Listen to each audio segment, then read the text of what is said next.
Hello, Oikos families, and welcome to episode 27 of the Oikos Family Podcast. My name is Sonja Wood, and I'd like to share with you today about memories, family memories, or making moments which will then become memories. And as I was thinking about that, I was thinking about some of the moments that I shared with you on a learning lifestyle series, which is on the Oikos Family website. If you want to go look for that, or go to the Oikos YouTube channel and just put in Learning Lifestyle Series, and let's hope you'll be able to see them all. Because in that little video series, I think I did about 20 video clips. They're all fairly shortish, I remember. And in there, I shared some moments that we made as a family for us to have family memories. And I just thought this was something that I could share with you, following on from the previous podcast where I shared about the importance of family and being a family and the definition of oikos and what it means and all of that. So today I just wanted to share with you some family memories while we're staying with the theme of family, following on from oikos and episode 26 and what oikos means, meaning the family and so on. So let me begin with when I was a little girl. I have certain memories that are very, very much part of what has molded me with regard to understanding and appreciating the value of family and the importance of family to God. Because a memory that really stands out for me is sitting on the lounge floor with my siblings while my mother or father, mostly my mother, read aloud to us. This was like an evening routine. We had read aloud time because, believe it or not, we didn't have television. So that might come as a bit of a shock to some, but we really didn't. Speaking from South Africa, these podcasts are recorded here in South Africa, and television only came into our country when I was in my young adult years. So as a child, there wasn't even an understanding of what television was. So it was all quite a big development in our day, this television factor. But up until then, and even after that, actually, because we didn't own a television in our own home for many years, but because of that, I think, because there weren't these extra devices or entertainment boxes, we had read aloud time, and we had family board game night, and we had story time, storytelling, and that is memories that I have from my childhood. And then if we shoot forward to my own children's childhood, we did have television by this stage now, and I think as far back as I can remember from when they were born, we've had a television set in our home. But this is what we did. We used television when they were growing up for using it as an educational tool. So we'd watch things like the National Geographic, and when we were doing Konos and we were focusing on a specific character development trait, that we would be learning about a particular person, and then we would find a movie on that person. That was long before Google days even, but anyway. So television had its place, whereby we would have a TV night where we would watch whatever had been selected to watch for that week. It's not like that anymore, of course, because in our household, we don't have any little children anymore. But when our children were growing up, we had a family board game night. This is my own children now, not me as a child. And we had read aloud every night, of course. And certain nights were family board game night were always Wednesdays, and then it was so enjoyed it became Fridays, and then it also became Saturdays. And so family board game night sort of became 3 times a week, or at least twice a week. So you might have guessed from that is why we are passionate board game players. In fact, it's not just board games, it's doing puzzles and arts and crafts and all those various things, not just board games. I say board games a lot because that's what has stuck, as in there's only adults at home now, but we still play board games. So we don't necessarily do all the other little arts and crafts and activities we did when the children were younger, or more to the point when we had children in our home.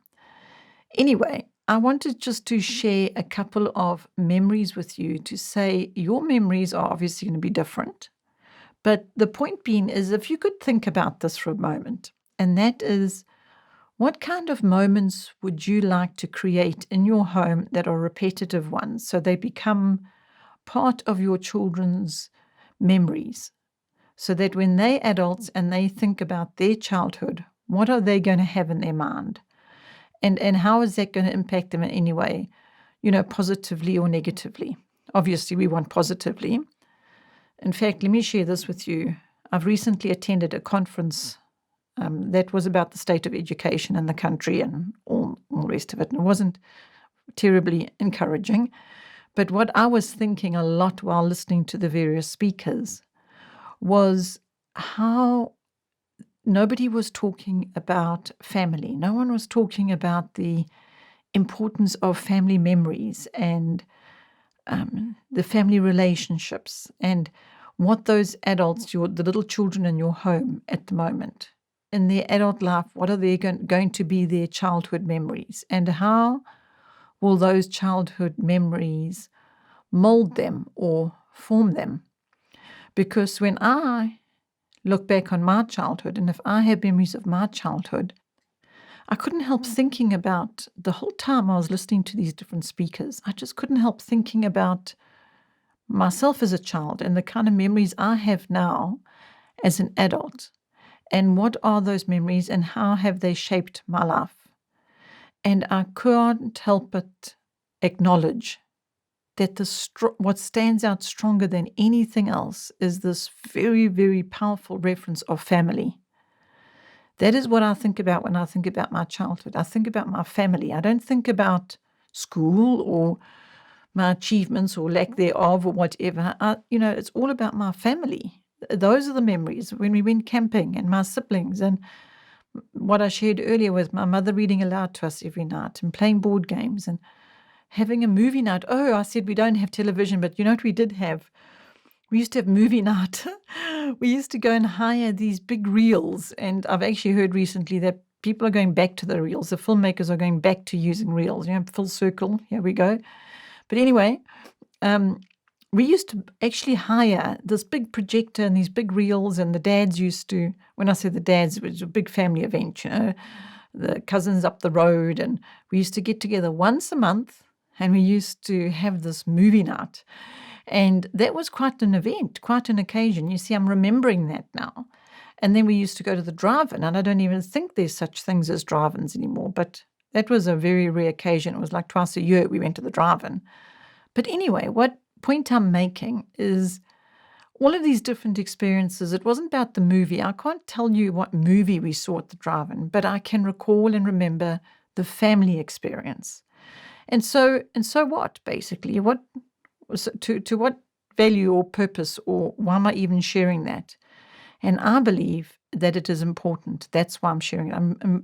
I felt such an absence of this topic of family in the conversation at this conference, while listening to these different speakers. So I just thought, I've got the opportunity to share with you in a podcast, the importance of family and how it does shape us in our adult life. How, by me having strong family memories and the importance and the value of family, I can now be called to a work that I'm committed and convicted by, as in helping you to build strong family memories.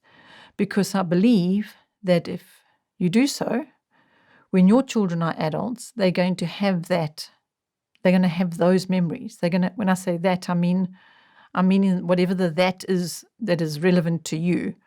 What is it that you are doing as a family to create those memories that you believe will shape your children into their adult life, that will be supportive of them and helpful to them and help them to be adults that can give back into society, that can support others, that can have good relationships with people, not just their family members, their people at work and in society and in general. So that's why. I'm just thinking now, I'm trying to keep these podcasts short, but I know I could just keep on talking about this topic when it comes to building memories and making memories.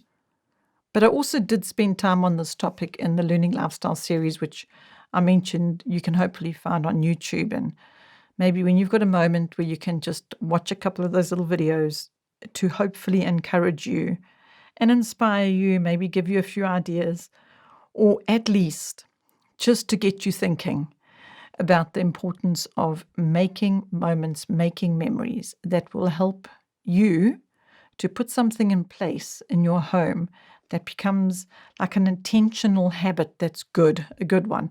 Not a habit that is just easy to slip into. Let the children watch something on TV because you've got this device in your home that can very quickly rob you of time that's fleeting by. It's flying by you, your children growing up. And next thing they're adults and you go, oh, what memories do they have of their childhood? Well, mostly ones of sitting in front of the TV. You don't want that. I'm sure you don't want that. I'm just going to presume you don't want that and just believe you don't want that. But you would rather have memories that are precious and memories that will help form and shape them into their adult lives, whereby they will be strengthened by those memories and it will help them. I'm sure that's what you want as a parent. So perhaps I should stop there. Not that I want to, because I always think it's just such an incredible, incredible privilege to be able to talk to you on these podcasts. So I thank you for spending this time with me, these few moments, and I hope that you're going to have a wonderful week of making memories. I really, really hope so. And I also hope that those memories that you will be making this week or that you already are making will become a habit, a really wonderful habit that your children will look back on fondly. Thank you for listening and thank you for joining me. Until the next episode, bye for now.